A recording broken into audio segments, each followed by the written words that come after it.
नमस्कार, मैं हूं आपके साथ मयंक। आज 20 तारीख है। पिछले 12 घंटे के अंदर इजराइल, ईरान और अमेरिका से जुड़े सारे अपडेट मैं आप तक पहुंचाऊंगा।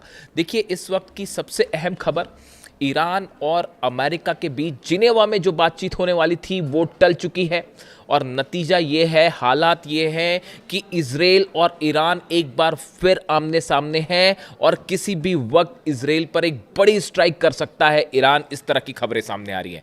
देखिए, नेतन्याहू ने ये साफ कर दिया है कि लेबनान से इजरायली सेना वापस नहीं आएगी। Netanyahu says Israeli army will stay in Lebanon as long as necessary.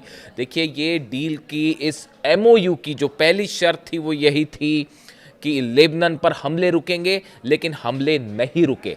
इस शर्त का हिस्सा यह था कि लेबनान से इजराइल की सेना वापस आएगी। नेतन्याहू इसके लिए भी तैयार नहीं है और हालात ये हैं कि लेबनान के 6 शहरों पर, 6 अलग अलग शहरों पर इजराइल की तरफ से भारी बमबारी की गई है। हेलीकॉप्टर्स ने बम बरसाए हैं। वहां पर ग्राउंड ऑपरेशन चल रहा है। इजराइल की सेना जबरदस्त गोलीबारी कर रही है। ये लेबनान से जो खबरें आ रही है, वहां पर करीब 20 ठिकानों पर आमने सामने लड़ाई हुई है हिजबुल्लाह और इजराइल की। इसमें इजराइल को भी बड़े नुकसान की खबरें आ रही हैं। देखिए, कल जिस तरह से हमले हुए और 18 से ज्यादा लोगों की मौत हो गई चंद घंटों के अंदर, उसके बाद हिजबुल्लाह की तरफ से भी बड़ा पलटवार किया गया है और जो खबरें सामने हैं उसके मुताबिक 5 से ज्यादा जो आर्मी की गाड़ियां होती हैं इजराइल की, वो तबाह की गई है। कई टैंक्स, जो मरकावा टैंक्स हैं, उनको तबाह कर दिया गया है। कई इजरायली सैनिक घायल हुए हैं और मौत की भी खबरें आ रही हैं। यानी हिजबुल्लाह की तरफ से भी अब जबरदस्त पलटवार किया गया है। देखिए, ये जब एमओयू साइन हुआ उसके बाद तमाम कोशिश हुई कि किसी तरह से नेतन्याहू को रोका जाए, लेकिन नेतन्याहू नहीं माने। यही वजह थी कि ईरान ने जिनेवा जाने से मना कर दिया और ईरान के सुप्रीम लीडर समेत तमाम सेना के बड़े अधिकारियों की तरफ से ये बात सामने आ चुकी है कि अगर नेतन्याहू नहीं रुके तो फिर इसका नतीजा ये होगा कि ना सिर्फ ये एमओयू खत्म हो जाएगा, डील खत्म हो जाएगी, बल्कि एक बार फिर जंग शुरू हो जाएगी। और नेतन्याहू के जो बयान सामने आए हैं, नेतन्याहू ने, देखिए, कल 2 बयान दिए। एक बयान मैंने आपको बता दिया कि हम किसी भी सूरत में लेबनान से इजरायली सेना बाहर नहीं आएगी। दूसरी बात जो कि बताया जा रहा है, उन्होंने डोनाल्ड ट्रंप को भी ये बात कह दी है कि इजराइल जो है अपनी सुरक्षा के लिए जो कदम उठाना चाहता है वो उठाता रहेगा, यानी कि हमले जारी रहेंगे। ये बात नेतन्याहू ने साफ कह दी है। अब इसके बाद देखिए, माना यह जा रहा है कि अब डील की स्थिति तो जो है, डील तो बड़ी दूर की बात है। एमओयू की जब पहले दौर की ही बातचीत शुरू नहीं हो पाई तो पूरा क्वेश्चन मार्क लग गया है हर चीज़ पर।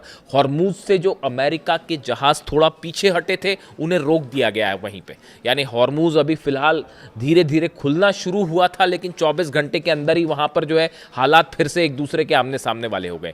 इसी बीच डोनाल्ड ट्रंप का एक बयान आया। देखिए, इस तरह की खबरें चल रही थी कि जेडी वेंस जो है वो नेतन्याहू से नाराज़ है और उन्होंने काफ़ी कुछ कह दिया है कि हम आपको हथियार नहीं देंगे वगैरह वगैरह, इस तरह की बातें। लेकिन डोनाल्ड ट्रंप का बयान आया है। डोनाल्ड ट्रंप ने इस बात को फिर कहा है कि इजराइल हमारा साथी है, नेतन्याहू मेरे दोस्त है और हम इजराइल को हथियार देते रहेंगे।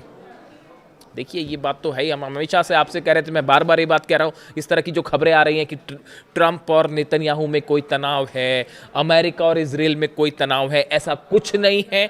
जो कुछ भी हो रहा है, बड़े सारे एक्सपर्ट से मान के चलते हैं कि जो कुछ भी हो रहा है ये एक बड़ी रणनीति का हिस्सा है और एक बार फिर ईरान के साथ धोखा हो सकता है। इस बात के लिए आरजीसी तैयार है। देखिए, कल बीती रात, मुहर्रम का वक्त चल रहा है, बीती रात ईरान की सड़कों पर लाखों लोग जमा थे। चाहे तेहरान हो, चाहे तमाम अलग अलग शहर, और सब जगह से एक आवाज़ उठ रही है, लब्बैक या हुसैन। और पूरा ईरान एकजुट है और किसी तरह की, देखिए, एमओयू के पक्ष में तो वहाँ की जनता बाय एंड लार्ज थी ही नहीं। ये एक ऐसा फैसला था जो ये सोच के लिया गया कि दुनिया में एक शांति स्थापित हो, एक बार फिर कोशिश की जाए, ईरान के लोगों को रोज़गार मिले, हालात बेहतर हों, शांति के लिए कदम ईरान ने अपनी तरफ से उठाया था। लेकिन एक बार फिर धोखा मिला, जिसको लेकर जो है बार बार यही बात कही जा रही थी। अब इन हालात में ना सिर्फ ईरान की आवाम बल्कि वहाँ की लीडरशिप एक बार फिर बेहद गुस्से में है और बताया जा रहा है कि मुस्तफा खामेनी एक बार फिर कोई बड़ा फैसला कर सकते हैं इस एमओयू को लेकर। और इस बार अगर एमओयू टूटता है या डील के मामले में मामला आगे नहीं बढ़ता है तो ये फिर से जंग की तरफ ले जाएगा। लेकिन इस बीच देखिए, मैं आज छोटा सा जिक्र करना चाह रहा हूँ एक ऐसे मुद्दे का जो बेहद गंभीर है और बताया जा रहा है कि एक बड़ा कोवर्ट ऑपरेशन शुरू कर दिया है बेंजामिन नेतन्याहू ने, मोसाद ने, इजराइल ने। ऐसा ऐसा कई एक्सपर्ट्स बता रहे हैं। ऑपरेशन ऑक्टोपस नाम दिया गया है इसको। देखिए, ये दूसरे दिन 2 दिन पहले एक खबर आई, एक हमला होता है ईरान में। देखिए, ईरान के एक top nuclear scientist doctor Mehrdad की गोलियों से हत्या कर दी गई, उन्हें गोलियां मार दी गई और उनकी मौत हो जाती है। ये ठीक 2 दिन पहले की घटना है। मैं इस पे नज़र बनाए रखा था कि इससे क्या जुड़े अपडेट आते हैं और अब ये बताया जा रहा है कि ये मोसाद से जुड़ा ऑपरेशन हो सकता है। देखिए, ये माना जा रहा है कि ये एमओयू साइन होने के बाद एक बड़ा प्लान तैयार किया गया है जिसमें ईरान के कई टॉप लीडर्स को, कई टॉप साइंटिस्ट को और इसके साथ ही आईआरजीसी के बड़े अधिकारी, वो सब के सब मोसाद के निशाने पे हैं और किसी पर कभी भी हमला हो सकता है ताकि ये डील, ये एमओयू मामला आगे ना बढ़ पाए। और ये जो ईरान के टॉप साइंटिस्ट हैं डॉक्टर मेहरदाद, इनका बहुत बड़ा रोल रहा था ईरान के न्यूक्लियर प्रोग्राम में, उनकी हत्या हो जाती है। इसके साथ ही एक बड़ी स्थिति यह है कि यूक्रेन में भी कई न्यूक्लियर साइंटिस्ट को निशाना बनाया जा रहा है। जो नई रिपोर्ट आई है उसके मुताबिक यूक्रेन के हमलों में एनरगोडार इलाका है, वहां पर जो ड्रोन स्ट्राइक्स हुई, मिसाइल स्ट्राइक्स हुई, उसमें रूस के 2 बड़े न्यूक्लियर साइंटिस्ट को निशाना बनाया गया। ये बड़ी हैरान करने वाली बात है कि जिस तरह से यूक्रेन भी हमले कर रहा है और रूस के साइंटिस्ट को निशाना बनाया जा रहा है, उसी तर्ज पर ईरान को भी न्यूक्लियर साइंटिस्ट को जो है वो निशाने पर लिया जा रहा है। ये क्या कोई बड़ा कोवर्ट ऑपरेशन शुरू हो चुका है? देखिए, रूस के ठिकानों पर हमले किए यूक्रेन ने, फिर एनर्जी ठिकानों पर हमले हुए, फिर परमाणु प्लांट्स पर हमले हुए और उसके बाद अब साइंटिस्ट पर हमले हो रहे हैं। आप ध्यान से देखें, ईरान में भी बिल्कुल ऐसे ही हुआ। पहले ईरान के अलग अलग ठिकानों पर हमले होते हैं, एनर्जी सेंटर्स पे हमले हुए, उसके बाद ईरान के परमाणु प्लांट्स जो हैं, न्यूक्लियर प्लांट्स हैं, उस पर हमले हुए और अब साइंटिस्ट पर भी हमले हुए। ये एक जैसी सिमिलैरिटी ये बता रही है कि एक बड़ा ऑपरेशन है जो शायद सीआईए और मोसाद के कोऑर्डिनेशन से चल रहा है, ऐसा कई एक्सपर्ट बताते हैं, ऐसे ईरान के आरोप है। सबसे अहम खबर यह भी है, ईरान ने एक बार फिर हॉर्मूज बंद कर दिया है। देखिए, बिल्कुल ठीक सुना आपने, ईरान ने एक बार फिर हॉर्मूज बंद कर दिया है और हॉर्मूज में जबरदस्त तनाव देखने को मिल रहा है। जिस तरह से इजराइल ने हमले किए लेबनान पे, बताया जा रहा है कि पिछले 24 घंटे के अंदर 50 से ज्यादा लोगों की मौत हो गई है पूरे लेबनान में, खास तौर पर दक्षिणी लेबनान में जो हमले हो रहे हैं, ग्राउंड ऑपरेशन हो रहा है।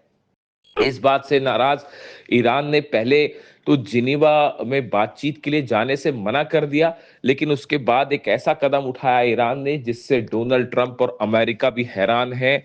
ईरान ने एक बार फिर हॉर्मूज को ब्लॉकेड करना शुरू कर दिया है, बंद कर दिया है हॉर्मूज को। देखिए, हॉर्मूज से कल ही अमेरिका के जो जहाज थे वो पीछे हटने शुरू हुए थे और बताया जा रहा है कि ईरान के कई ऑयल टैंकर्स कल हॉर्मूज को पार करके अपनी मंजिल की तरफ आगे पहुंचे। लेकिन जिस तरह से लेबनान पर हमले हुए, उस बात को लेकर ईरान खासा नाराज है, ईरान के जनरल नाराज हैं और उन्होंने हॉर्मूज में एक बार फिर अपनी ब्लॉकेट कर दिया, उसे बंद कर दिया और वहां पर जो है अपनी छोटी बोट्स जो हैं उसकी तैनाती बढ़ा दी है, अपने जंगी जहाजों की तैनाती बढ़ा दी है। यानी हॉर्मूज अभी खुले चंद घंटे ही बीते थे कि एक बार फिर हॉर्मूज बंद हो गया है और आमने सामने स्थिति देखी जा रही है अमेरिका और ईरान की हॉर्मूज में। डोनाल्ड ट्रंप की तरफ से कहा गया है कि नेतन्याहू को लेबनान पर हमले रोकने चाहिए, लेकिन ईरान का कहना है कि सिर्फ ऐसे बयानों से काम नहीं चलेगा और पूरी तरह से लेबनान में युद्ध रोकना अमेरिका की जिम्मेदारी है, हमले रोकना अमेरिका की जिम्मेदारी है। अगर अमेरिका ने हमले नहीं रुकवाए लेबनान पे तो बातचीत आगे नहीं चलेगी और ना ही हॉर्मूज खुलेगा। इस मुद्दे को लेकर, हॉर्मूज को लेकर अब एक बार फिर तनाव बढ़ता दिखाई दे रहा है और बताया जा रहा है कि अगले 24 घंटे में ये तय हो पाएगा कि इजराइल और लेबनान खास तौर पर हिजबुल्लाह के बीच जो हमले हैं क्या वो जारी रहते हैं या वो किसी सीज फायर की तरफ आगे बढ़ते हैं। देखिए नेतन्याहू पहले ही साफ कर चुके हैं कि हिजबुल्लाह पर हमला नहीं रोका जाएगा, इजराइल की सुरक्षा सुनिश्चित की जाएगी। लेबनान में जो जमीन पर इजराइल ने कब्जा किया है, नेतन्याहू उसे भी खाली करने के लिए राजी नहीं है, पीछे आने के लिए राजी नहीं है। ऐसे में ईरान और अमेरिका की बातचीत कितने दिन चल पाएगी, इसको लेकर अब बड़ा सवाल खड़ा हो गया है।